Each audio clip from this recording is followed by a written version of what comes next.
Bring your friends to understand more about this. Okay, as you can tell, I'm ready to start the final plenary. Focusing on children under stress, not one size fits all program for serving youth. And because I love chemistry and mixing, I've got OCDE and then Orangewood program director Shauntina Sorrells, who is an amazing expert on human-centered design, which is the basis for focus. And you've already met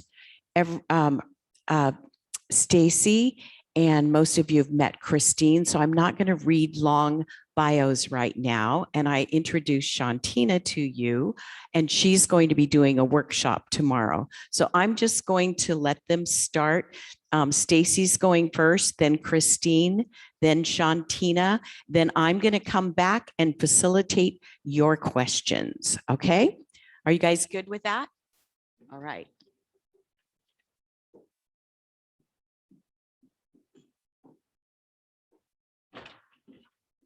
Thank you, Dr. Morgan. Okay, so Christine and I are very excited today to be here talking about focus. Focus stands for Focusing on Children Under Stress. We both work at the Orange County Department of Education, and I will be telling you a little bit about the history in a moment.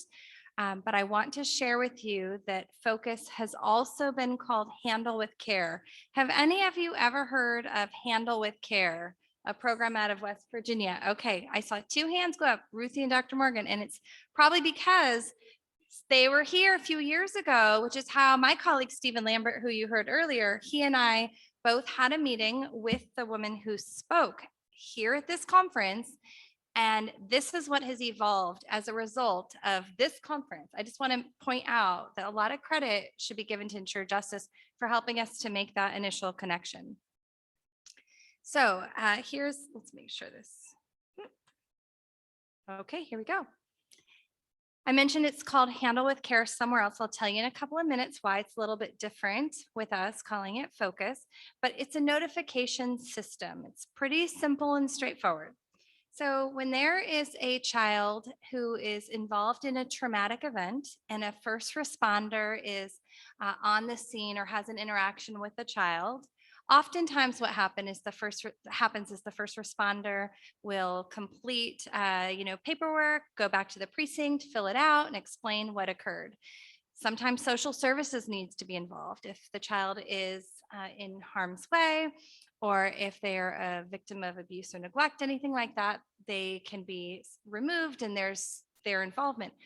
But there are other events that I'll talk to you about in a minute where maybe social services isn't involved, but maybe a fire person or a police officer has come to a home or come to a school or interacted with the child, and they deem that a traumatic event has occurred, and they wish, just like we in the schools wish, that there was a better way to connect that information between first responders and the schools. So it improves communication between these two parties. And the goal is to provide children with a more stable alternative in the aftermath of traumatic events. So here's the history of it. I mentioned to you, West Virginia has been hosting a program called Handle with Care for years. Handle with Care looks like this.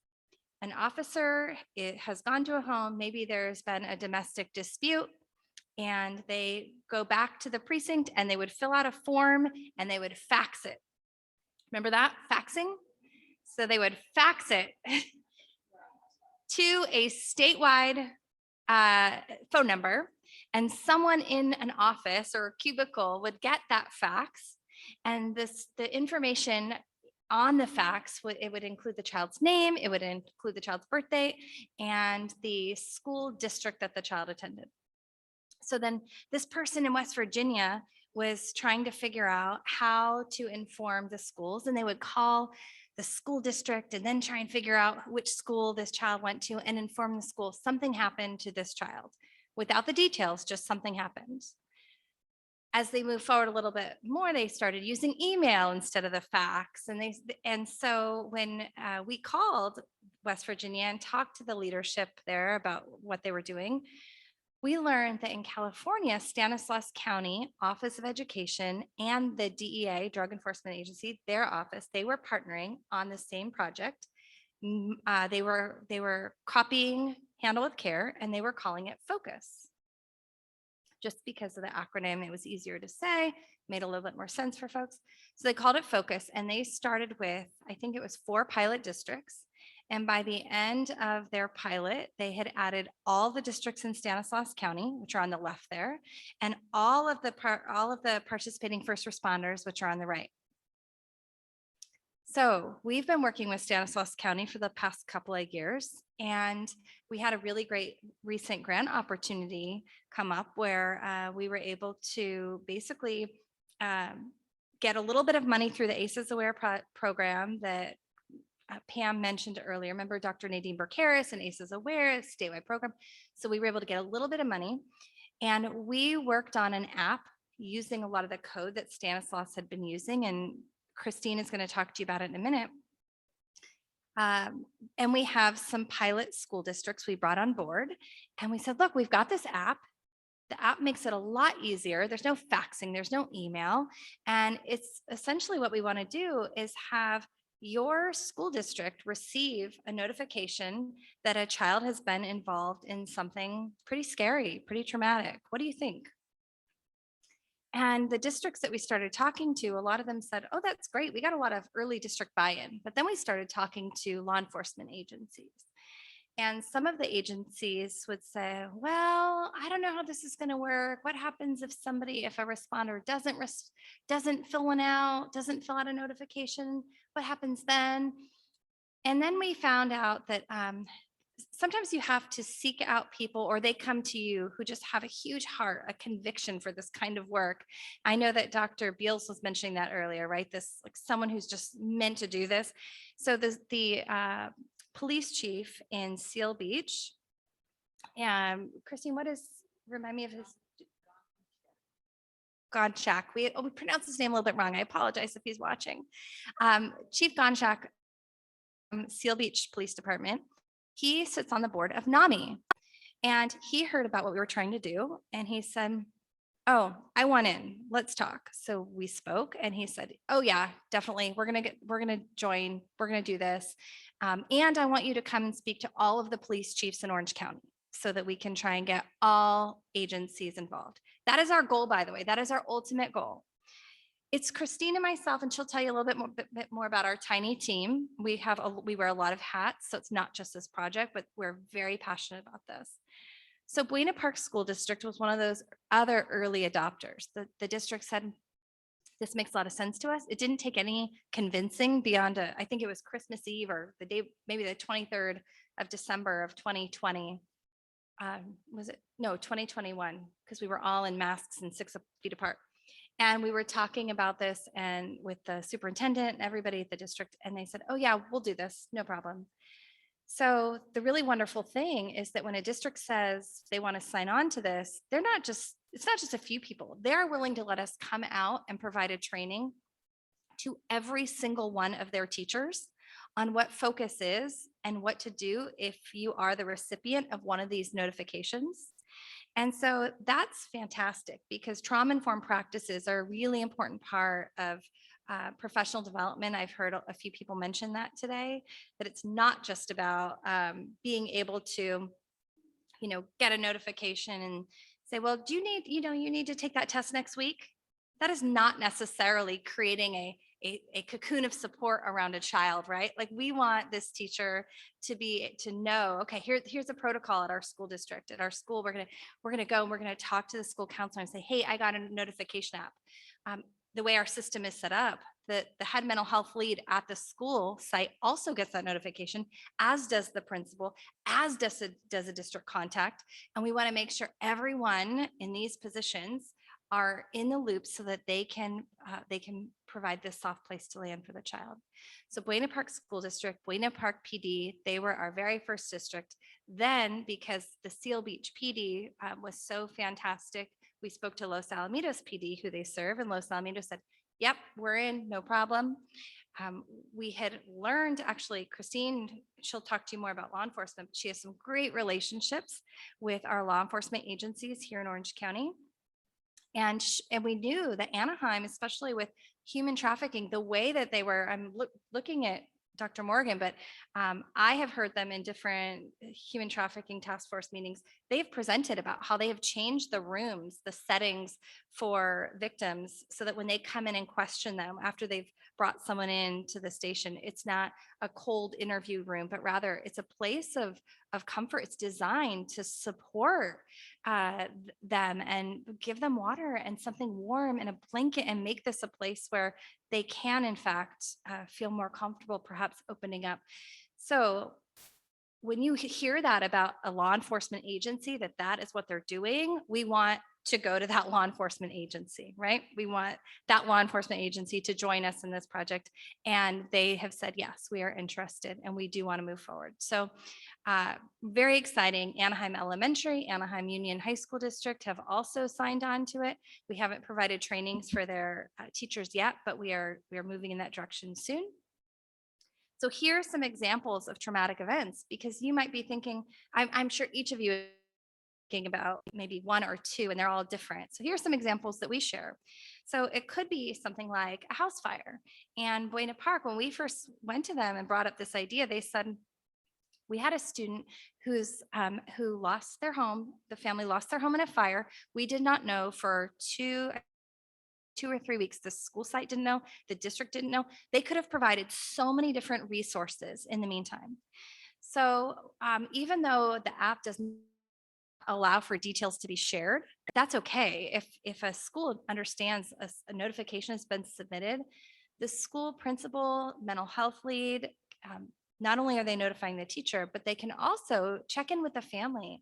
Hey, I understand something's going on, and I just like to let you know we're here to support you. We at the school, this is our role. We are a loving, caring place and supportive place for your child. So natural disaster is an example. Witnessing a car accident. You've heard in the news, and there's been a car accident. Maybe a child has witnessed. Actually, you hear often about the child who was maybe killed in a crosswalk, or a person who was killed in a crosswalk. And sometimes there are children who see this, right? But no one ever really thinks about how traumatic, how horrible it could be for that child. If you have a first responder, be it fire or police, at the scene, they can absolutely collect the information and submit focused notifications for each of these children, so that the teachers of those children understand something has happened in this child's life. We need to be extra supportive, provide extra interventions right now. Witnessing a crime or acts of violence, death of a friend. Chalk Hospital just recently signed all of their social workers up to be notifiers in our system, because they are working with children who have just been diagnosed potentially with a terminal illness. Maybe there's a variety of things that they came up with, scenarios where they said, we would really like to make sure that the schools know about this sibling over here who has a sibling they just lost, or they have something happening in their life they want in. Thank you. Okay, inside of the family, that's additional reasons, right? So we've got witnessing domestic violence, maybe a drug overdose of an older sibling. These are things that we predict are likely not going to be things a parent is going to go to the school the next day and say, my older son had this happen, and feel comfortable disclosing it, because a lot of times there's a stigma attached to something like a drug overdose or a suicide attempt, things like that. And so if they don't, and their child, the younger sibling, is in school and obviously really thinking about this and experiencing a lot of sadness, and no one knows, there are a lot of effects of the on learning, and I'll talk about that. So I've got a list of additional things, and these are things that we talk to our officers who we train. So here are some examples of how trauma affects students in class. They probably are pretty obvious to you, but I think it's just worth highlighting a few of them. So difficult bonding, so not trusting or being wary of adults, right? If a child had something happen and they are taking a test, but they're not paying attention, they're not focused, maybe they don't fill out anything on the test and they turn it in. The teacher's perception, without knowing a trauma occurred, the teacher's perception could be, this child doesn't care. It could be something's going on in their life, but I don't know. And I asked the child and he doesn't say anything. There's a lot of ways that the child could just might not want to share, be open and trusting. They might have a difficult time regulating their emotions. They might feel like whatever happened is their fault, and so they're going to be acting out because of that. Similar vigilance, they could be afraid, and you could see that in the classroom with the child. Executive functioning. This might be a child who never had any problem staying organized and bringing things to class and preparing for an activity. And suddenly they never bring their PE clothes, or they're not bringing their water bottle and they've been told to bring it every day for something. It's just little things that seem a little bit off. Oftentimes it's up to these teachers, these really compassionate, caring teachers, to try and guess what's going on in a child's life. So we feel like focus is a really great solution for at least putting a little bit of a radar over a child to say something happened in his or her life, and this child needs some extra support. I'm going to pass it over to my colleague Christine, who's now going to talk about the process of the app, how it works, and we'll answer questions at the very end.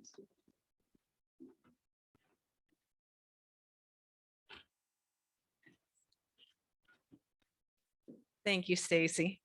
I just had knee surgery, so don't think that Sandy, pushed me down today or something. Good afternoon. Again, my name is Christine Laylee, and Stacy laid the foundation for what Focus is for our Orange County students. And what we have done, and at the end of this presentation, we'll have shown the team that's part of Focus. But and I'm going to say Matt Martinez, I get to show this. He's the one that created it. So you're looking at our Focus app here that has the Orange County Department of Ed's logo on it. So let's say the first responder, which we have police here. We do want to get fire on board as well. Stacy already talked about chalk coming on board. We want to get as many first responders on board to support this app, because it's not going to do any good just to have it, with the police, even though they're usually the first ones that show up. But we want as many first responders a part of this program as possible. And so basically what happens here is we have a district. We'll use Buena Park School District, since they were the first on board with this pilot. So an officer is out 11 o'clock at night, an incident happens. The officer will go into the app. It'll automatically have Buena Park School District on there. And for you visual people like myself, I have a video that hopefully it'll work so that it'll go through the whole process so you can see it.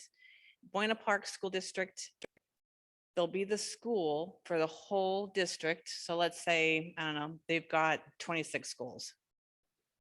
The officer will be able to identify by the student or the parent or whoever what school of attendance the student's going to. Then the first name, the last name, and their date of birth will be collected, because we know that there might be some children out there that have the same first name and last name. So the date of birth is key to getting the information. So from there, the officer has taken the information. It goes through the back end of OCDE. We're not monitoring to see, what the incident was. Actually, nobody's going to know what the incident is because it's confidential. So from there, the notification will go to the school district. The school district, let's say it's the child welfare and attendance student services coordinator, has dispersed within that school district, let's say their social workers or counselors that will receive the notification, as well as the principal. So again, I'm just going to use Dr. Simonovsky from Buena Park School District. She will receive the information, and then it'll go to X, Y, and Z that we've already had in our system. It'll go to the principal. The teacher will be notified by assistant principal or the, somebody else, the nurse, maybe perhaps, that something has happened. Handle the student with care. So you've listened to me talk about this, and I'm hoping. If you need to focus app, visit focus.ocdapps.us. Use the login credentials that your focus representative has provided.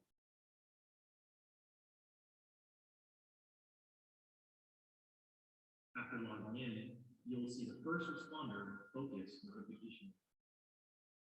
The incident time and date will autofill based on your time of login. Your referring agency will auto-populate based on your login credentials. The officer or reporter name is optional. If you would like to enter your name, feel free to complete. Enter the child's first name, last name, and date of birth.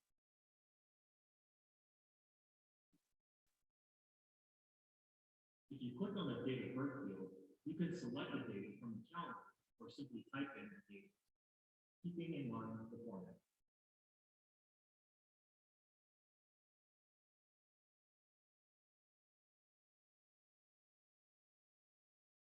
Select the school district from the drop-down list. And then select the school from the drop-down list. When hitting the submit button, the school you selected from the drop-down will be at this screen, you can add information for another child or exit. See how simple that is? Just, I don't know, what is that, 30 seconds maybe? To assist a child the next day and beyond. Oh, it's already advanced here. So this is our awesome team. You met our director, Stacy Deeble-Reynolds, myself, Christine Laylee. Matt Martinez is the person that you heard behind the voice here that was showing the app. And then Candace Sue is also part of our team. Candace is training all of the teachers, going through what focus is so that they, at least when they hear the word focus, they'll know that their school's involved, their district. I'm going out training law enforcement, and it doesn't matter what shift it is. It could be 6 a.m. in the morning, it could be 2 in the afternoon, or usually 6 o'clock is their graveyard shift. We've done Buena Park PD, not Los Alamos, Seal Beach PD. We're going to be going out. Anaheim's a lot larger, so that will be interesting. But they're all so receptive, and they're like Stacy said, Seal Beach was like, we're on this, we want to do this. So everybody is excited about it. And we are just so grateful that we're bringing it to Orange County and the leadership of Stacy Deeble-Reynolds. So anyways, that's it for focus. And I'm gonna stop talking now, but again, you guys are gonna start hearing this around the county, because now we're gonna be doing it with chalk. Hopefully we'll get through social services. And, we're gonna support those little kids for any kind of, trauma that they need. So I'm gonna turn it over to Dr. Morgan. Thank you. And so the third part of this panel, and can't tell you, Stacy, how good it feels to know that that investment a few years ago is produced really good results now. And what happens next with those kids is very specialized. And so I want you to hear from Dr. Shauntina Sorrells, just an introduction in human-centered design, because that is what is going to make all the difference. We don't have a program that we're going to run through cookie cutter. So Dr. Sorrells.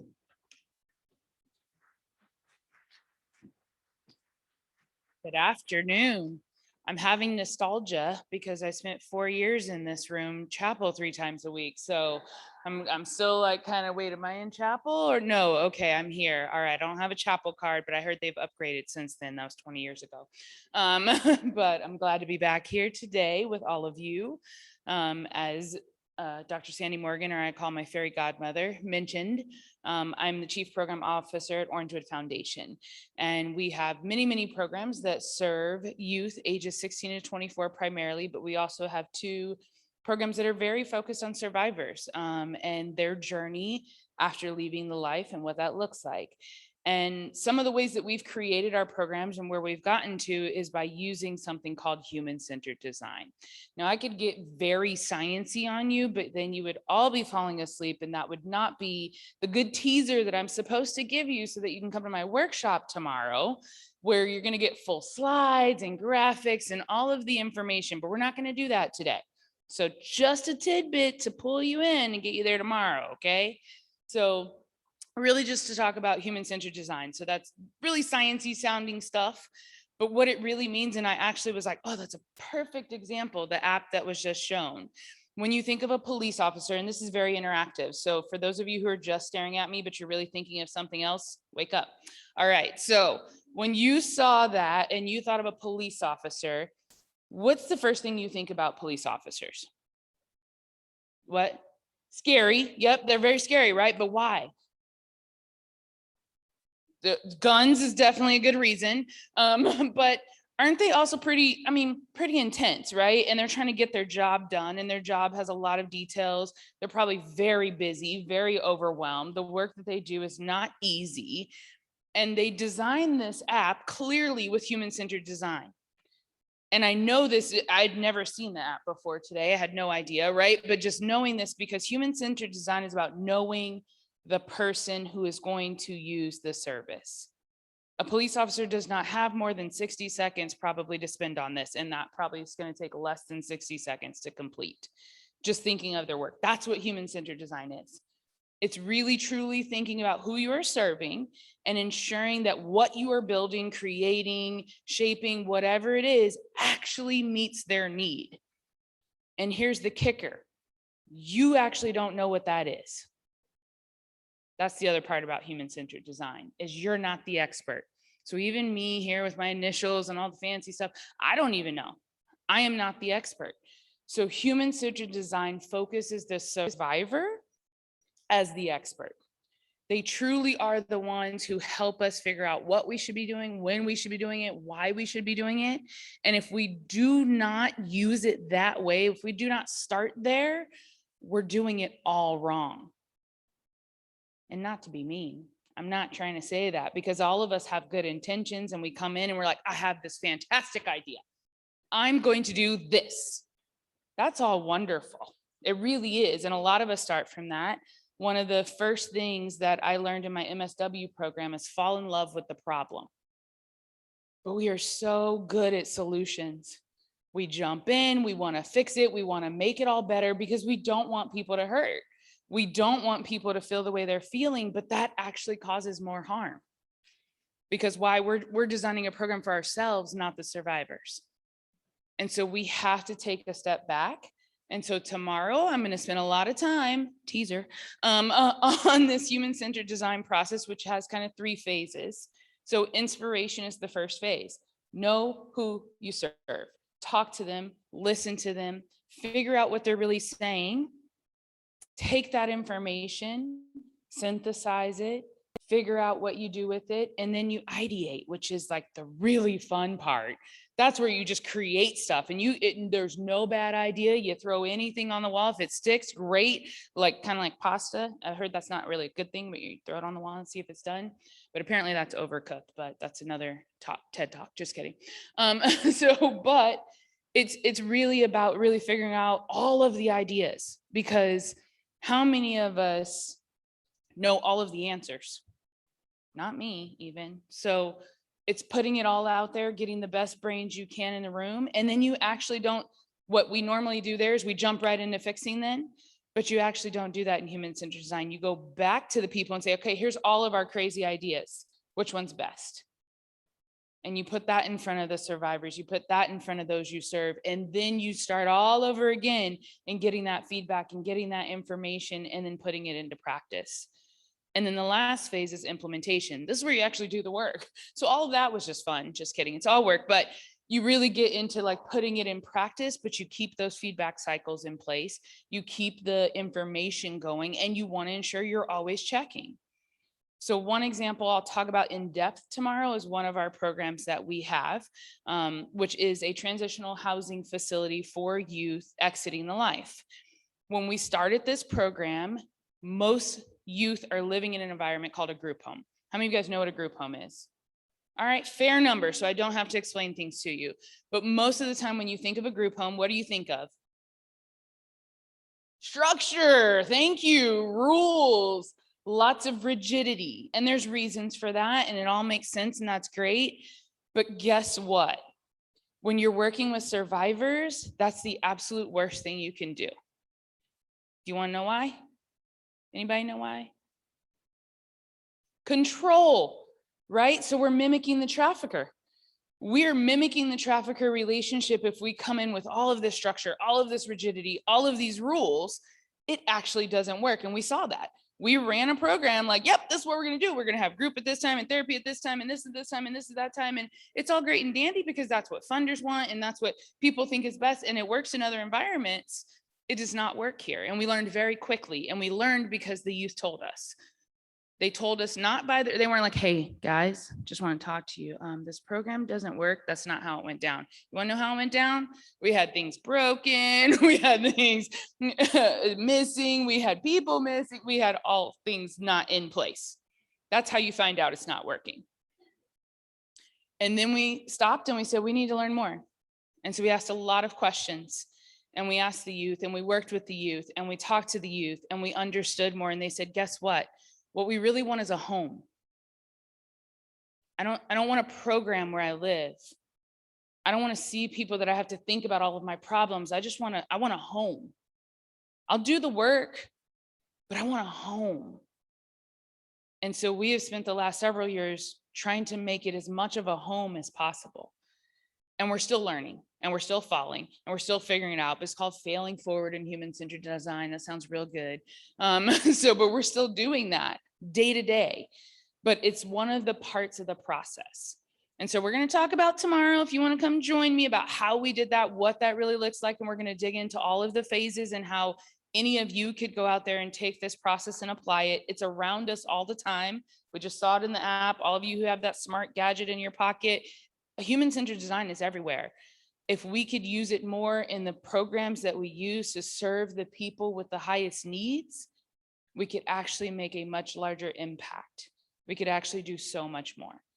So that's my goal tomorrow. If you want to come join me in my workshop, I look forward to it. And I get to be in the new building, which is awesome because I didn't get to take a class there because I was so long ago.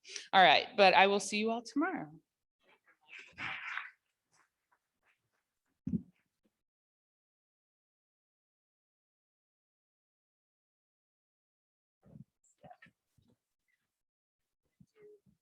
The questions and answers. And I think one of the reasons I wanted Dr. Sorrells to be part of this is every single child that is now going to be part of Focus will have a different story. And we have to be prepared as a community to respond in a different way. So Focus is going to create an opportunity for someone to be aware that he doesn't have his books with him because he didn't go home. She didn't eat breakfast. She's wearing the same clothes she wore yesterday. What's that about? And so I'm gonna look for your questions now on Slido. I am so excited that we have this program in Orange County now. I'm going to call Deb Augustine tonight on my way home, who was the one who introduced me to the Handle with Care folks in Virginia. Any questions? Has anybody sent a question? Am I offline? Oh, let me see. Let me try the other iPad. Oh, there it is. There it is. Okay, so here we go. Ha! Dr. Sorrells, are you looking for accepting volunteers for your work? That's a great question. We do have volunteer opportunities at Orangewood Foundation. You can go on our website and look those up. We typically, and to be honest, and to tie into human-centered design, we don't have our volunteer opportunities with our youth directly.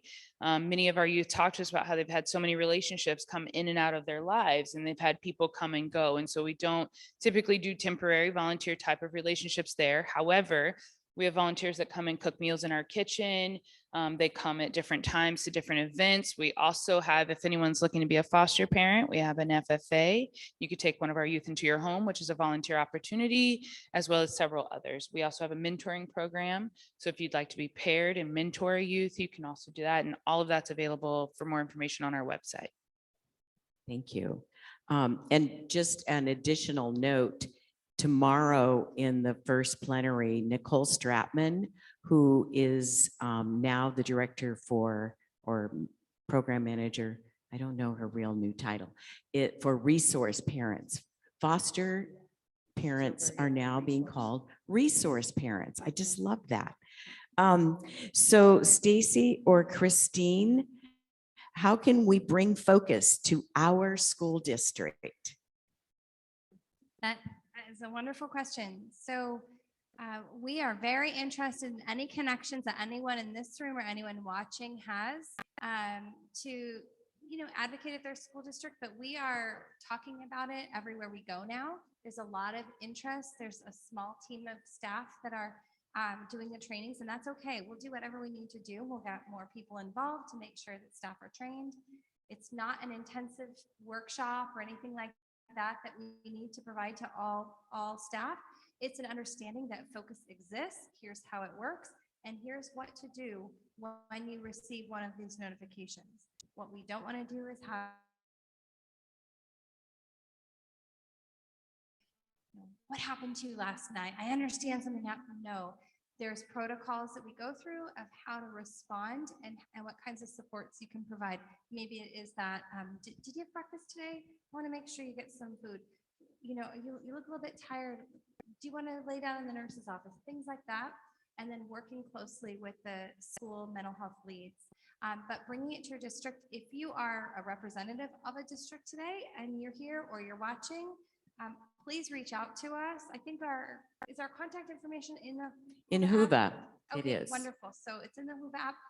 Stephen Lambert will be here tomorrow, so you can definitely reach out to Stephen as well. If you go to his workshop, you can talk to him, and we'll make sure that we pursue your district. But we obviously want all districts in the county and beyond. I'm a resident of Long Beach. My kids go to Long Beach Unified.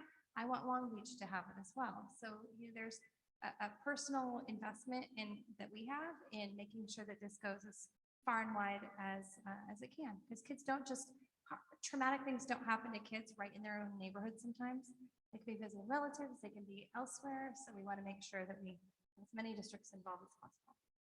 I actually know there are people from Long Beach watching right now. So yeah. Okay. What can we do to support and further the involvement of police departments with schools for the Focus app? Well, can you hear me? First, we're going to start with the school districts. We do need to get their buy-in, obviously, since it's going to be supporting their students. And then once we have the school districts buy-in, then we automatically reach out to law enforcement. We have, like Stacy said, we have a great working relationship with most, if not all, of the law enforcement agencies in the county. So it's like the BAT line or the email line, or the text line. We can get in with the law enforcement agencies. And again, we want to bring this to the county.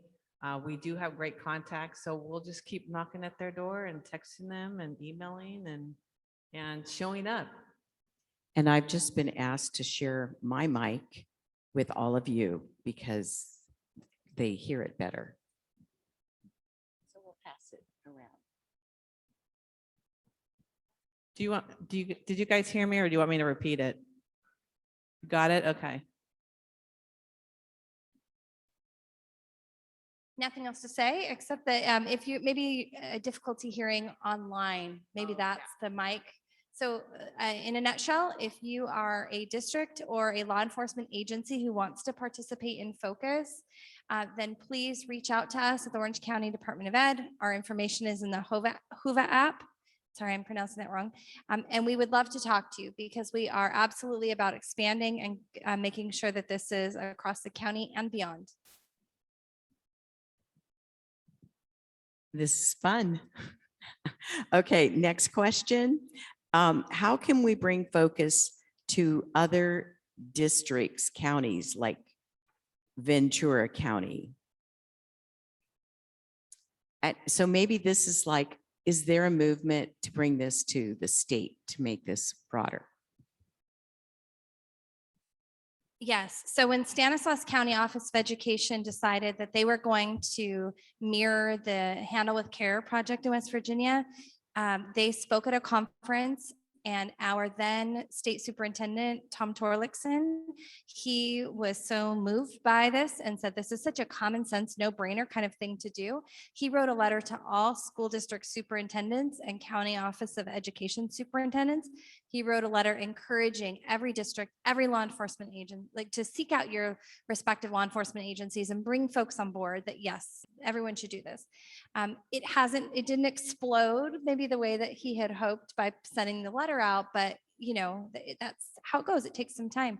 Stanislaus, you saw their pilot, they're county-wide. We know that Fresno is doing this now. San Diego is doing this now. Orange County. So we're going to see more and more counties across the state of California involved.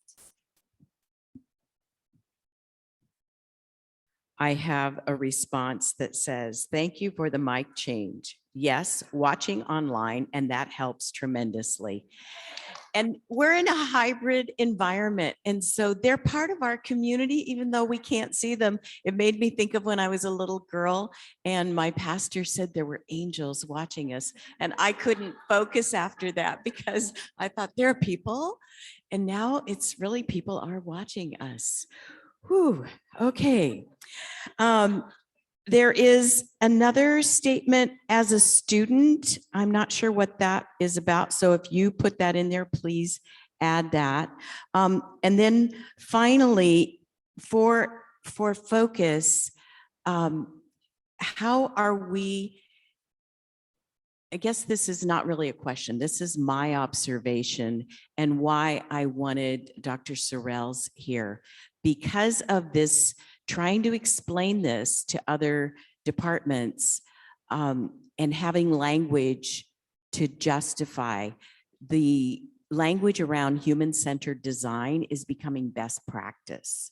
And so when you go to your school district, you can use this language around human-centered design, and you can talk about the risk factors that we talked about here. And the kids that are in the homes of people here today, by and large, are not at high risk. It's the kids who are in homes where the parents haven't come and don't show up at Stephen Lambert's substance use workshops for parents. So focus is going to be a way to intervene earlier with those kids that are we know are in some sort of situation. So how to advocate for focus to be implemented in another, this is, everybody wants this. Who do I talk to? Yeah, come talk to me or send me an email. I would spell it right now, but it's pretty long because I have a hyphenated last name. So I think it's on, oh, is someone typing it up there? There you go. Gosh, it's such a small font. Okay, there's my email address. Please email me if you have an interest in learning more about this. I will say that an organization like Chalk, where they intend to have their social workers submitting these, imagine if you're a social worker and you want to submit this and look up the child's district and it's not one of our drop downs, right? Because we only have a few right now that are in the pilot. There's a risk of somebody never again submitting a notification because the child's district wasn't in there. So we have that kind of thing presented as a challenge, and our team comes up with workarounds. So our workaround is we just added yesterday an other field for district so that the social worker can then type in the name of the district and then the name of the school, the name of the child, and the message gets sent to our team directly instead of the automatic email that gets populated when an officer submits to one of the districts in our pilot. So an email would go to our team, and then we will call with our script. We have a script we're working on to say, hi, you've never heard of us, but we received a note. Hopefully they've heard of, obviously, Orange County Department of Ed, but they may have never heard of the Focus app at their district. So we want to let them know right off the bat, something happened to a child in your district, specifically at your school site. We don't know the details, but we want to let you know we have this program here in Orange County. And we feel like this is a way in for their district to say, oh yeah, we want this for all of our kids, for all of our officers in the county to submit notifications for. While you have the mic, are parents being told about Focus? That's a great Are they question. informed? So the question is, since Dr. Morgan didn't have the mic, are parents being informed when a notification is submitted? So when we spoke to Stanislaus County, they said, nope, we don't have to do it. We don't have to notify parents. They didn't say it like that. Nope. But they said, no, we don't. We're not required to. We talked to our attorneys. Our attorney said, no, you're not required to. There's no data shared about the event. However, in speaking with Chief Gonschalk at Seal Beach PD, who's one of the first police chiefs we worked with, he said, my approach to policing is really community policing. And my goal is to make sure that the community sees us as partners and peace officers, which is why, he said, this is why I signed up for being a peace officer in the first place. So his team's approach is if they are at a home and there is a situation that occurred, any of those events on the list, that the responding officer would say to the parents, I want to let you know here in Orange County, we have this really special new program.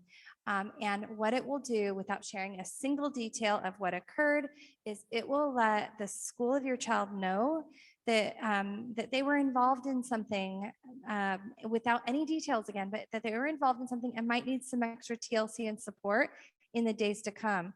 I just want to let you know my plan is to submit their names so that they get that extra support.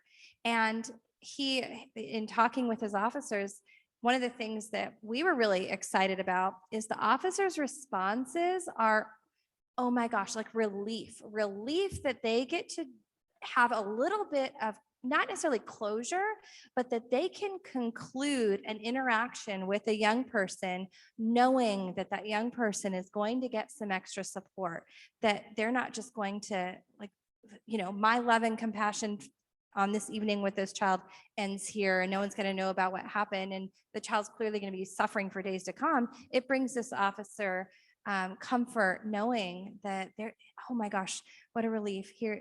She's going to get some extra support at school for the next week or 2 weeks, and this cocoon of support. That's what we talk about. So there's a lot of that conversation that goes into the training.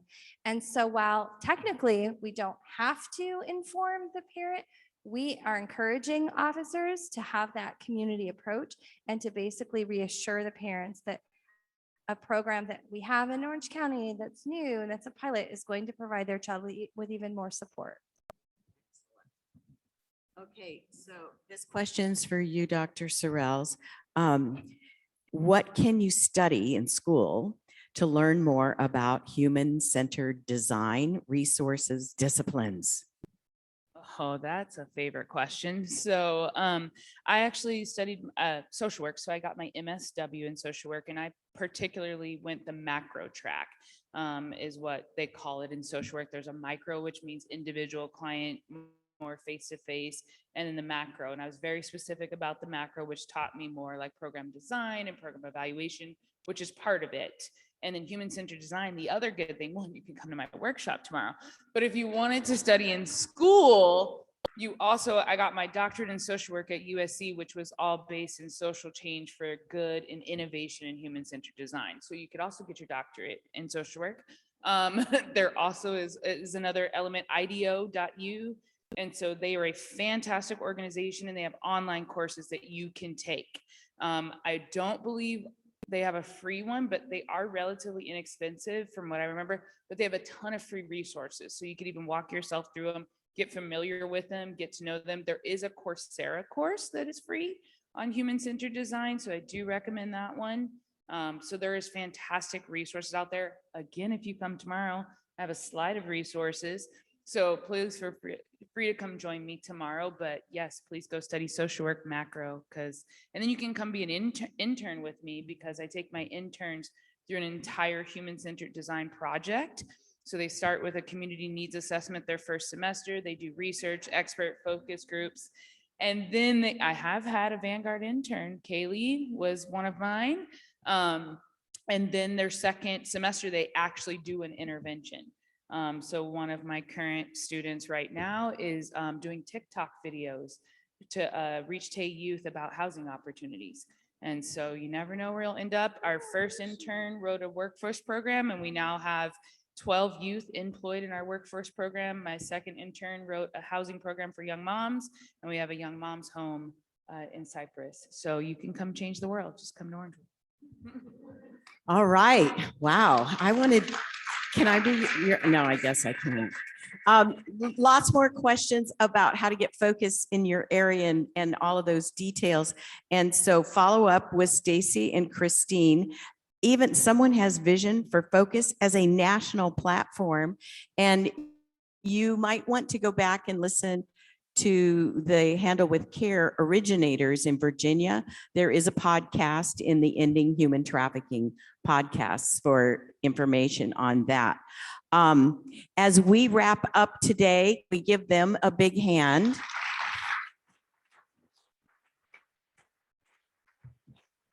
And my final job today is to remind you to complete an evaluation form. I know some folks have already had to leave. The forms are at the back if you want a hard copy to fill out, or you can do the evaluation for day one on the Whova app. If you're at home watching this, please do it on the Whova app, okay? Because we do need your input and your feedback on things like being able to hear all of us. We are being very attentive to those things. Don't sleep in tomorrow. The first plenary is at 8:30, but you get out at 3, all right? And also, we have leftover lunch if anybody, especially my students, and I think my students are taking speakers to dinner. So no one should go hungry from this conference. I want to thank all of our Orange County Department of Education partners, all the support staff.